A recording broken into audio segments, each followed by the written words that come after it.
یا اللہ سب کے ساتھ راضی ہو جا. یا اللہ قرآن پاک کے ساتھ ثانیہ پیش آیا. یا اللہ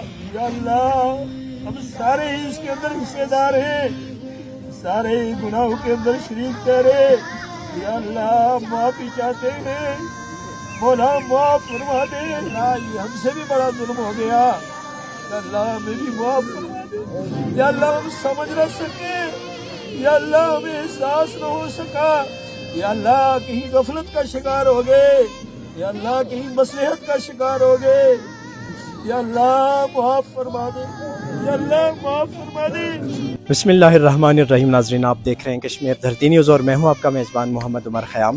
اور ناظرین سانحہ قرآن پاک کے بعد آج یہاں پہ رولاکوٹ میں اسپورٹس کمپلیکس کے اندر یہاں پہ اجتماعی توبہ استغفار کا اہتمام کیا گیا ہے. اس کا مقصد جو ہے, اس کے اغراض و مقاصد کے حوالے سے تو مولانا صاحب ہی بات کریں گے, لیکن میرے خیال سے اتنے بڑے سانحے کے بعد میں سمجھتا ہوں کہ اجتماعی توبہ استغفار کا اہتمام انتہائی ضروری تھا, کہ جس میں ہر فرد کو اپنے گناہوں کی معافی, اور یہ جو سانحہ ہوا ہے اسپیشلی جس میں شاید چند ایک لوگ انوالو ہوں گے, لیکن میں سمجھتا ہوں کہ بحیثیت سوسائٹی ہم سب کی ذمہ داری ہے. بہت سارے ایسے پہلو ہیں کہ جس وجہ سے یہ ذمہ داری ہم پہ عائد ہوتی ہے. مولانا صاحب میں آپ سے جاننا چاہوں گا کہ آج آپ نے یہ اہتمام کروایا اور ایک بڑی کال دی گئی ہے, تو اس کے اغراض و مقاصد کے حوالے سے اگر آپ ہی گفتگو کریں تو وہ میں زیادہ مناسب سمجھتا ہوں. بسم اللہ الرحمن الرحیم. سب سے پہلے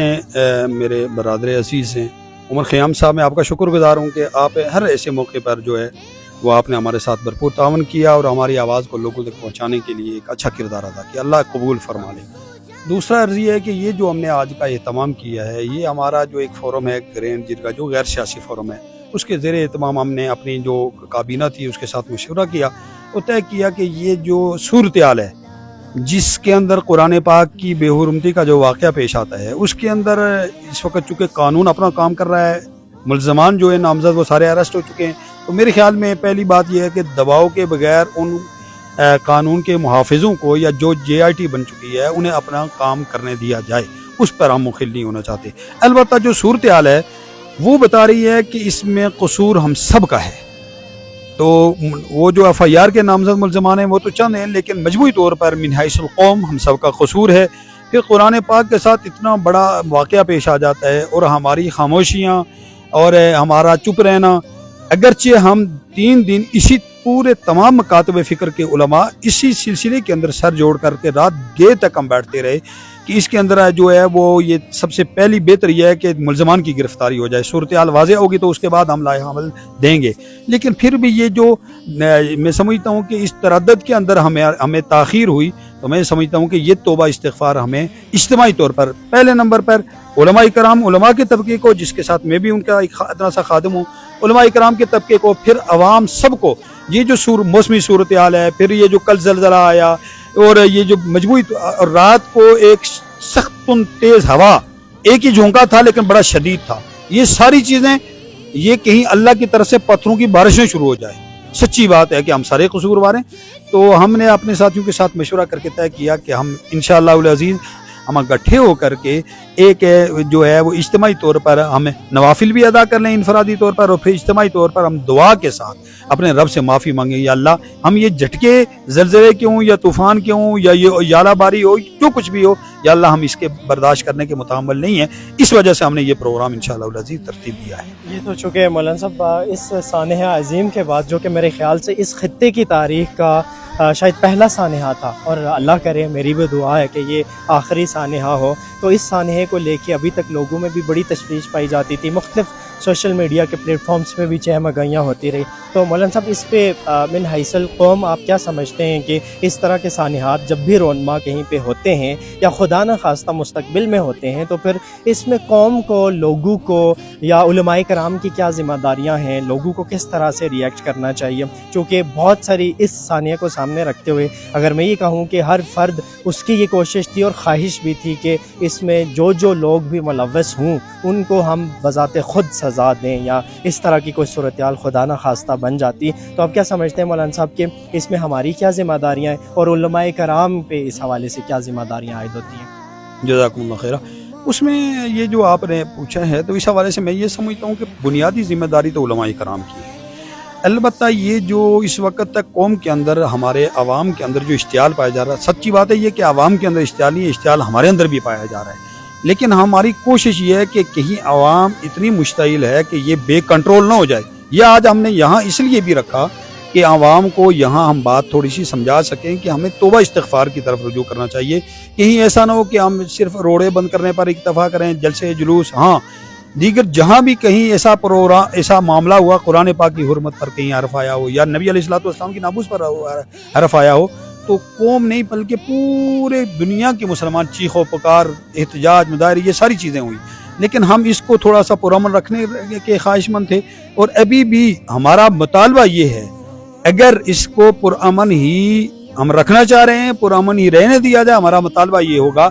کہ اس کے اندر جو بھی ملزمان کے اندر جو بھی مجرم ٹھہرتے ہیں حقیقی، انہیں فی الفور سزا جو آئینی، قانونی، شرعی جو بھی ان کی سزا بنتی ہے وہ انہیں دی جائے. البتہ عوام سے ہماری گزارش یہ ہوگی، ویسے ہم نے کل بھی ترتیب بنائی کچھ جگہوں کے اندر، تو عوام سے ہماری گزارش ہوگی کہ کل انشاءاللہ العزیز ہم اکثر دینی مدارس کے اندر کل نماز ظہر کے بعد اسی طرح اجتماعی طور پر توبہ استغفار کا اہتمام کریں گے دینی مدارس کے طلباء اور اساتذہ اور نمازی جو حضرات ہیں. اور پرسوں جو جمعہ آنے والا ہے، جمعے کو انشاءاللہ العزیز عمر بھائی ہمارا ارادہ یہ ہے، علماء سے میں درخواست بھی ہے، آپ کے وساطت سے بھی ہے، براہ راست بھی علماء سے میں جو ہے فون کر کے رابطہ کر کے ان سے درخواست کروں گا، التماس کروں گا کہ ہم جمعے کو یوم توبہ استغفار، قرآن پاک کی حرمت پر بیانات بھی ہوں، پھر اس کو یوم توبہ استغفار ساری قوم اللہ سے معافی مانگے. اور مولانا صاحب اسپیشلی اگر اس انسیڈنٹ کی میں بات کروں تو اس کو سامنے رکھتے ہوئے شاید مجھے بھی پہلی دفعہ یہ ریئلائز ہوا کہ جس طرح سے لوگوں کے خدشات ہیں، جس طرح سے لوگوں کے اندر ایک تشویش پائی جاتی ہے، تو میں نے یہ بہت ڈیپلی آبزرو کیا مولانا صاحب کہ علماء کرام اور عوام کو پتہ نہیں کیوں، شاید یہ میری آبزرویشن ایسی ہو کہ الگ الگ سمجھا جاتا ہے. جیسے شاید کوئی عوام الگ ہیں اور علماء کرام الگ ہیں، تو اس کی کیا آپ وجہ سمجھتے ہیں کہ اس انسیڈنٹ کے بعد ایسا کیوں دیکھنے میں آیا کہ علماء کرام اور عوام میں ایک تفریق یا ایک خلا دیکھا گیا؟ یہ بڑی خوبصورت بات ماشاءاللہ آپ نے پوچھی ہے. اس پر میرا موقف بقیہ سے تھوڑا مختلف ہے. میرا موقف یہ ہے کہ یہ رب کی ناراضگی کی علامت ہے کہ جو اس وقت یہ سانحہ پیش آیا، اور اس پر ہم اگرچہ کسی حد تک کوشش میں لگے رہے، لیکن جو عوام کے جذبات تھے ان کے مطابق جو ہمیں کردار ادا کرنا چاہیے تھا ہم اس کے ادا کرنے سے قاصر رہے. اس پر چونکہ ہماری ایمانی جذبات کو بھی ٹھیس پہنچی ہے، صرف عوام نہیں، قرآن پاک ہمارے ایمان کا تقاضا ہے، اور جب ہمارے جو ہے ایمانی جذبات کو بھی ٹھیس پہنچی ہے، ہم رب سے بھی معافی مانگیں گے، قوم سے بھی معافی مانگتے ہیں کہ یہ جو ہمیں کرنا چاہیے تھا، جس طرح دیگر مقامات پر ایسا معاملہ پیش آتا کرتے رہتے ہیں، ایسا نہ کر سکے، ہم معافی چاہتے ہیں سب سے. بہت شکریہ مولانا صاحب. اور ایٹ دی اینڈ ناظرین میں اتنا کہوں گا کہ اس سانحے کو سامنے رکھتے ہوئے پوری قوم کے جو دل ہیں وہ افسردہ ہیں اور شدید دکھ اور غم کی کیفیت میں ہیں کہ خدا نخواستہ یہ مطلب کس طرح کا سانحہ رونما ہوا، اور یہ ہر ایک فرد کے لیے دل دہلا دینے والی ایک بات تھی، ایک دل دہلا دینے والی ایک خبر تھی کہ جس کو سنتے ہی سب چونک کے رہ گئے کہ ایسا سانحہ کیسے رونما ہو گیا اور کیوں رونما ہوا. اللہ ہم سب کو معاف کرے. اللہ ہم سب کو آج مولانا صاحب اس حوالے سے دعا بھی کریں گے. میری بھی یہی دعا ہے کہ ہمارے جتنے بھی دیکھنے والے بھی ہیں ان سے بھی یہی ریکویسٹ ہے کہ ہم سب کو اپنے اپنے گناہوں کی اور اس سانحے کو سامنے رکھتے ہوئے توبہ استغفار کی اجتماعی اور انفرادی دونوں حیثیتوں میں ہمیں اس پہ فوکس کرنا چاہیے. اسی پروگرام کے ساتھ آپ کا میزبان عمر خیام آپ سے اجازت چاہے گا. اللہ میرا اور آپ سب کا حامی و ناصر ہو.